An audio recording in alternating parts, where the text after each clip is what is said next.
introduce you to Dr. Passerini, who will have a few remarks, and then take your questions.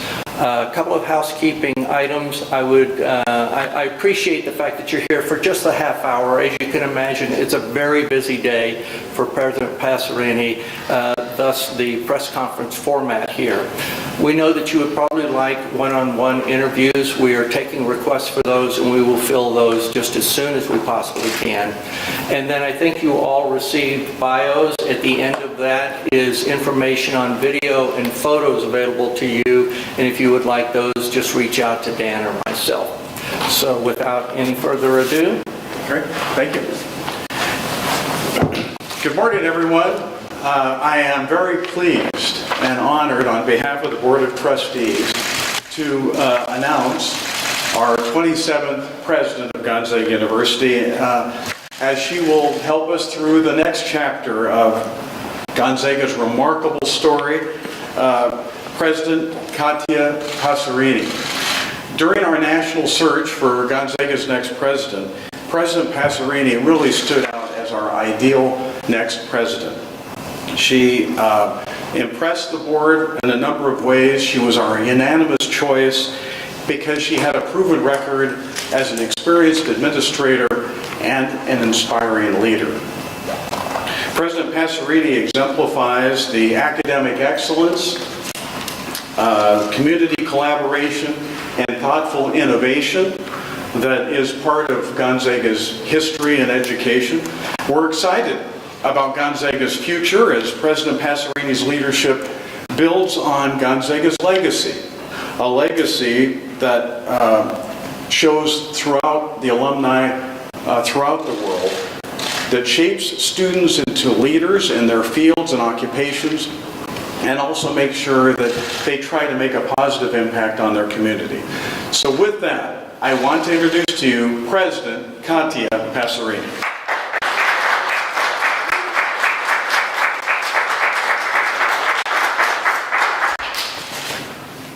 Good morning. I am delighted that this is my first introduction to you, the community. I'm delighted to be joining Gonzaga University as its 27th president, but I'm also mindful that I'm standing on a long tradition. 500 years of Jesuit tradition, and Gonzaga being founded in 1887, I stand on the tradition of several presidents that have made this university what it is today. One of them is mentioned in the name of this great room here. I'm thankful to them and know that I'm standing on the shoulder of giants. One of the last giants was President Thane McCullough, that I want to take the opportunity to thank for having left this university in these last 16 years much better than what it was, and ready for the next stage. Gonzaga is a Catholic, Jesuit, and humanistic university, a premier university, very well known locally, nationally, and I look forward to working together with the community to also enhance Gonzaga's reputation globally. I'm here today because I believe that fundamentally higher education transforms lives. Our students go on and become servant leaders who change the world and focus on the common good. And my commitment is that we continue to educate them with our great holistic tradition of educating students not only intellectually, but also spiritually, socially, athletically, and we make them well-rounded professionals that are very strong with their humanistic tradition, and they are excellent leaders that will change the world. So I know that interacting with the community is also the hallmark of a great, successful university that changes the lives of the community we live in. So I take this as an opportunity to engage not only internally in the next few weeks, but also externally with our closer community, our national community, our business partners, and anyone that will want to engage and work with us in Gonzaga's next chapter. So thank you for being here with me today, and I look forward to working together and to your questions.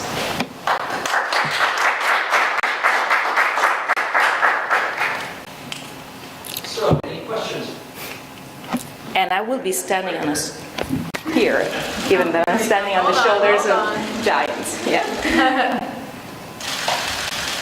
Yes. Hi, Ellis. I'm with the Islander. My question is, so WSU's new president is the first woman to serve in that role. Eastern Washington also currently has a female president. Continuing on this trend, you also have the honor of being the first woman to be Gonzaga's president. What do you think this means for establishment that is both a religious and educational institution? Yes, I am delighted. I want to thank the board and for their vision on selecting a woman president, and I am in great company, as you mentioned, not only locally but also across the Jesuit networks and nationwide. The number of women leading universities is increasing. And what I hope that this does is, one, it recognizes what, how our demographics are. If you look across the United States, the number of women that graduate from colleges and universities is increasing, and it's actually higher than 50%. Gonzaga itself is about 50%. And that gives us an opportunity to also reach our students and hopefully be the role models that can provide that aspiration to all the next and future generations of women leaders. So thank you to the board for that vision, and I look forward to work with all of my colleagues, presidents, to continue these transformations. Yes. What are some goals you envision for GU as you start this next chapter for yourself in the next year and then maybe in the next 5 years? Yes. So there is already GU as an excellent strategic plan. That's one thing that really attracted me to the university, this clarity of vision, clarity of mission and vision moving forward. I think what we will continue to do is to engage in a review of where the plan is. What are some of the goals that are still very current, some goals that maybe we need to adjust given the changes in higher education landscape, but also continue to see what other aspirations we can build. Obviously, technology comes to mind because we have colossal changes in the digital infrastructure and what we can rely on. I mentioned already my prior remarks, global. Gonzaga has an incredible number of students that study abroad and welcome students from all over the world. We want to continue to pursue that, but also make sure that everyone is aware of our global identity and builds a cultural competencies to be really global citizens.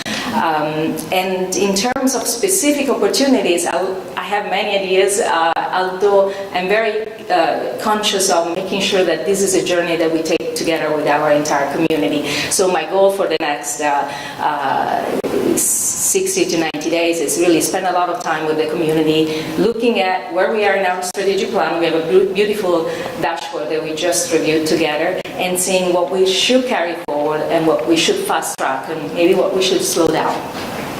Thank you. Kind of an easier question to that. Spokane, you're from Italy, now in Spokane, serving as Gonzaga's newest president. I mean, how has this journey looked for you, and what are you most excited to learn about this area, the Inland Northwest? Oh my gosh, everything. First of all, the name of the university sounds Italian, right? Although I know we have differences on how we pronounce it, so I had to watch the YouTube video, otherwise naturally I would say Gonzaga. There are a lot of connections, but I think founded by a Jesuit, Cataldo, representing a quintessential saint, a young a saint that dedicated his life to save others, and welcoming the rest of the world. That's what really attracted me to come to the West. The West is new to me. I spent the first part of my life in Italy and the second part on the East Coast, but I hear that the West Coast is so much fun. So I'm excited, but it's not only the fun, but it's also the beauty, the environment, this ability to really integrate your whole life. I've seen that just in my short time here within the community, not only the beauty of the sky, the long days, but also the beauty and welcoming of all the people that I've met. And I think this is a great platform to continue to talk about Gonzaga as a global university. Hi, Gonzaga is a pretty small, tight-knit community. Tell me, how are you looking to connect with the students and, be part of their experience here? Yes, I feel that. Not only here, but if I happen to be walking around any airport with Gonzaga shirt, everyone comes immediately and is told so happily about their experience at Gonzaga. I told the students that I'm really, going back to Italy, an avid coffee drinker, and I want to start a tradition of coffee with the students. So I will be I've scheduled a meeting with the leadership, so talking about the students' priority and what the students are focusing on, but I also want to create some moments, some unscripted moments to really spend time with the students. You will see me walking by. If there is a performance that seems interesting, I will probably attend those performances so that I have an opportunity to get close to the students and understand what they need. It's too early for me. I usually like to teach a class now and then. I will not be doing that anytime soon, but that's a way for me to really be connected and understanding what the needs of the new generations are. Thank you.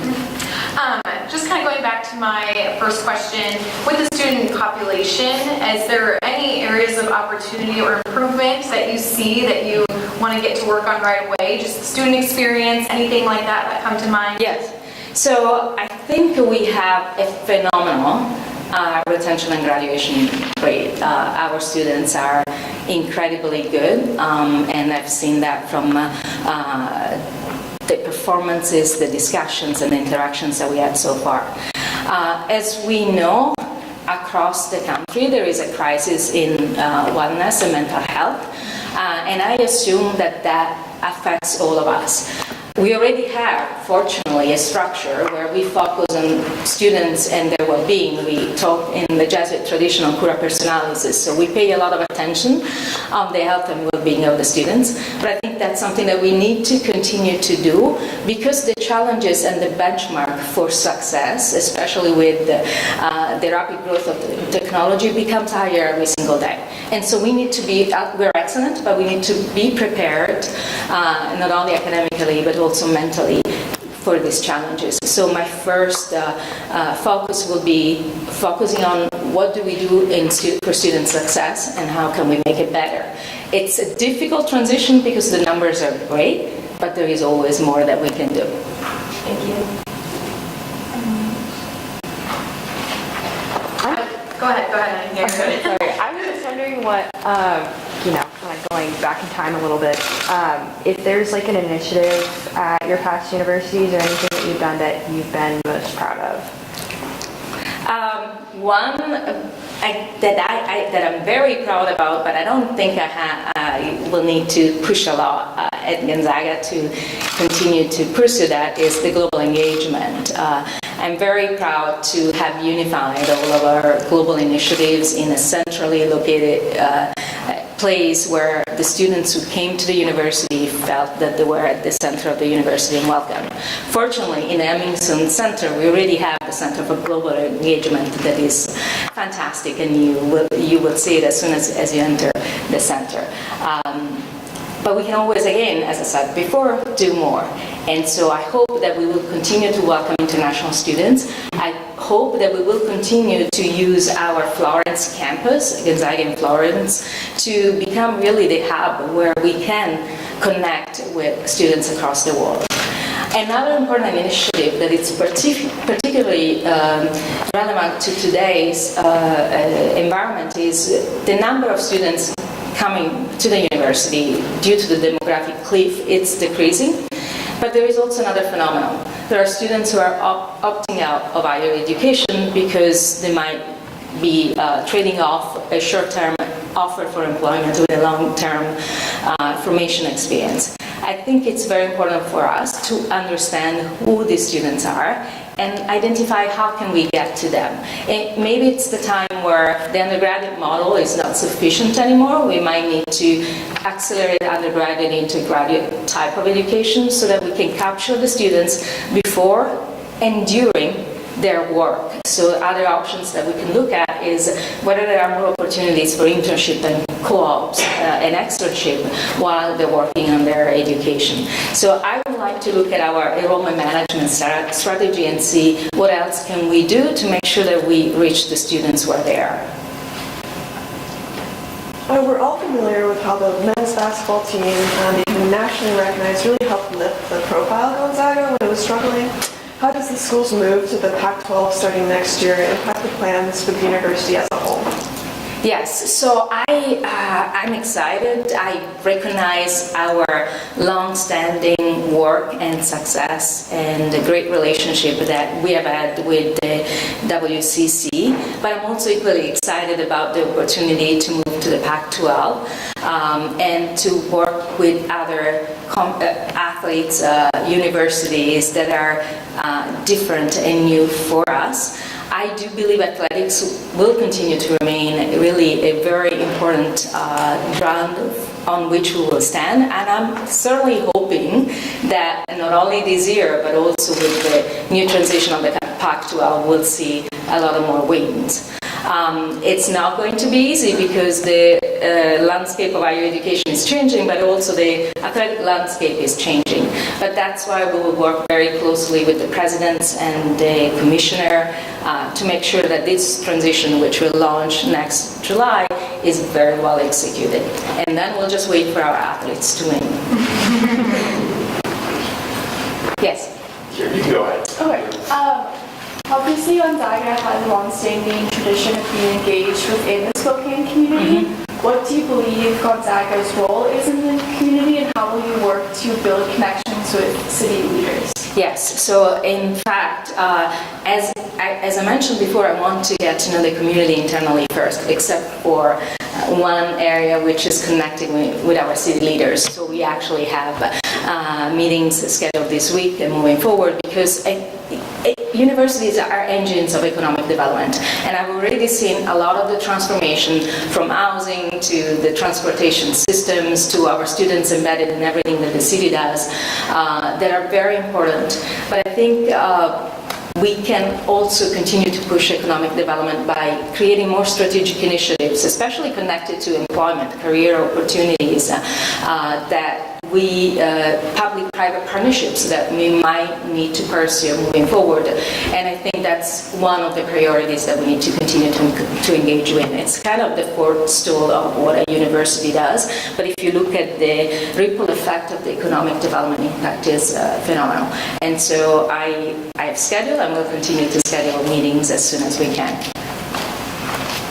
I was going to say, you talk a lot about changing in the higher education landscape.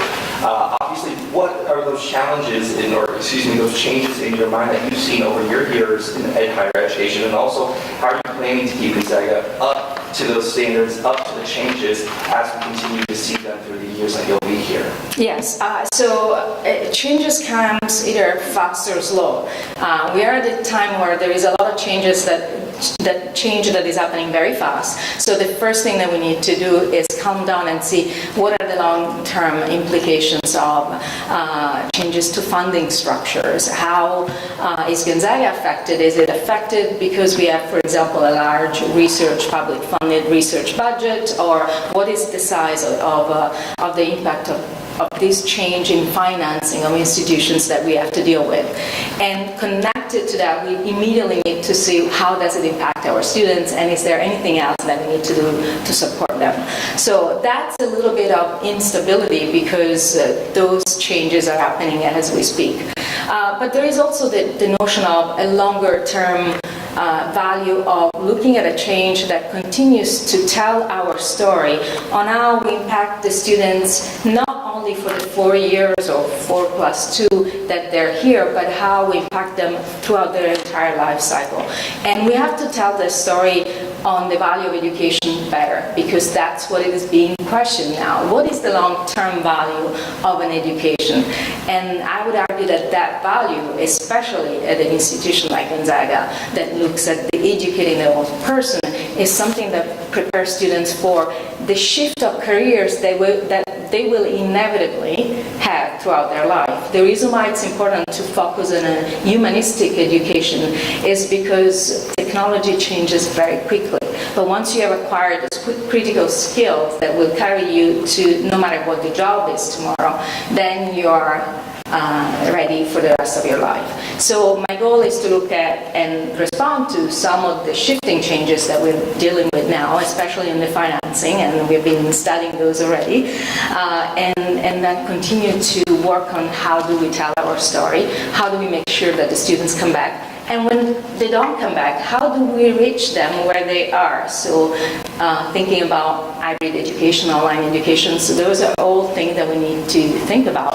But also coming back with continuing and professional education or credentials that will bring our alumni, and they're all welcome, back to us and continue to help them also as careers change over time.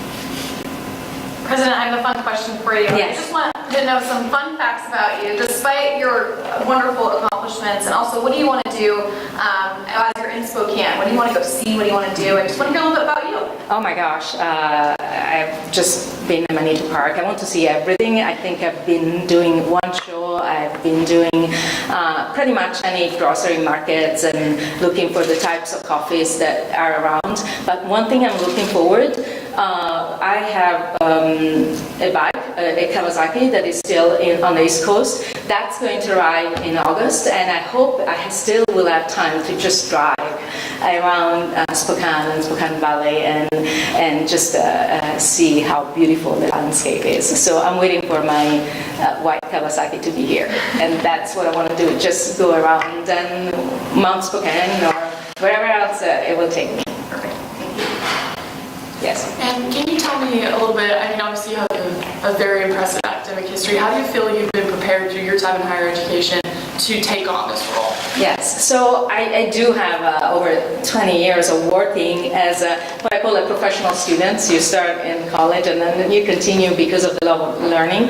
I believe I've been prepared, especially because my field of study is MIS, and I look at innovation and change through technology lenses.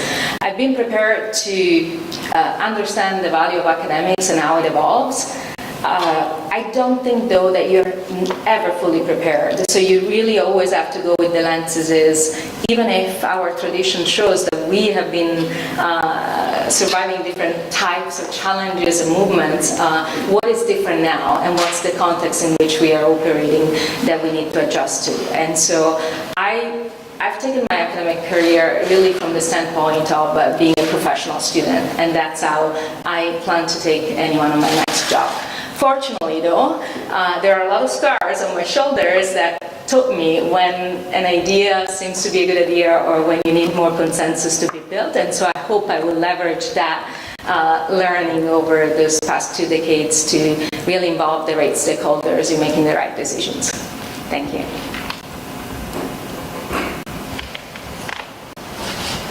Are there any other questions?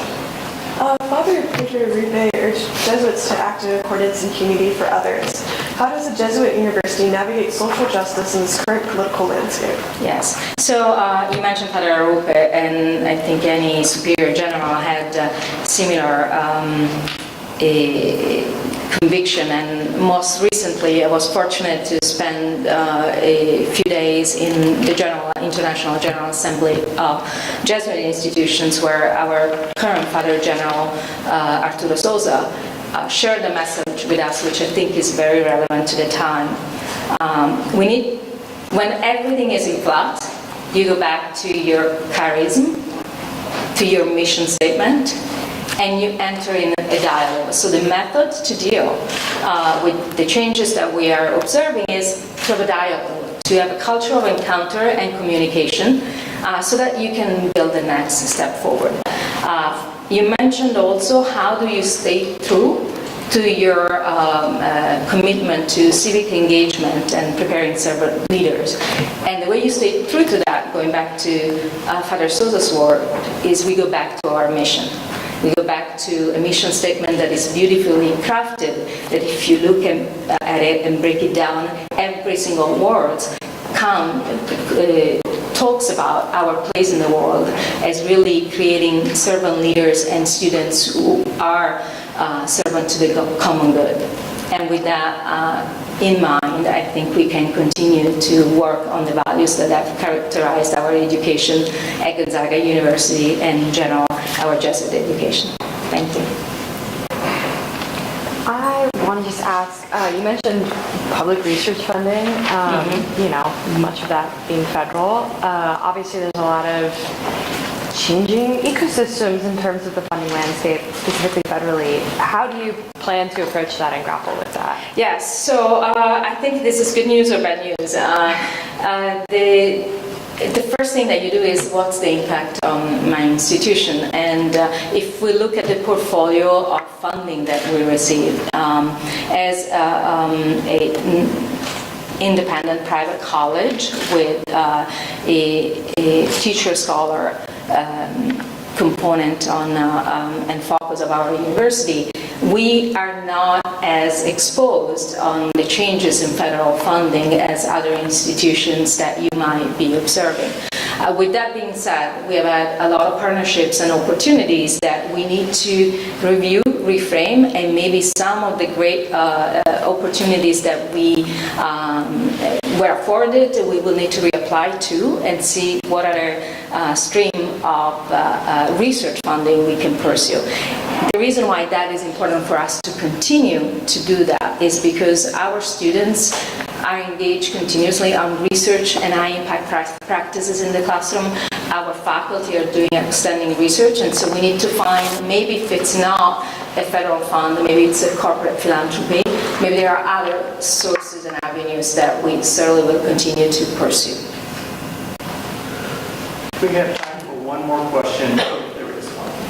Yes. Yeah, I just want to say, sort of off of that question, that right now in higher education, also, you know, by the current administration, DEI is under, you know, scrutiny, heavy scrutiny. Obviously, colleges, higher education, you want diverse ideas, diverse people, and you talk about a global university.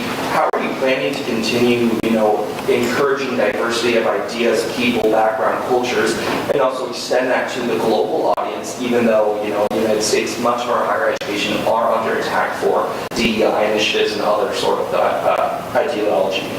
Yes, so I think first let's remember Catholic means universal, so we are, I think, geared and for that notion of having a universal culture.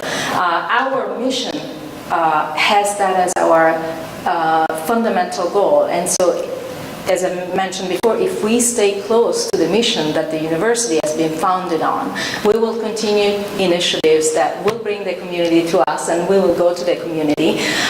The notion of creating a global culture is not just by physically going or having others come to you, but technology now is a great aggregator. You can have conferences and you can have interaction and exchanges also using digital tools. So I think as long as we're open to continue that encounter and participation of the community at large, of every different voice, we will continue to do well, either in presence physically or through mediated technology and other opportunities for us to go and find those cultures where they exist.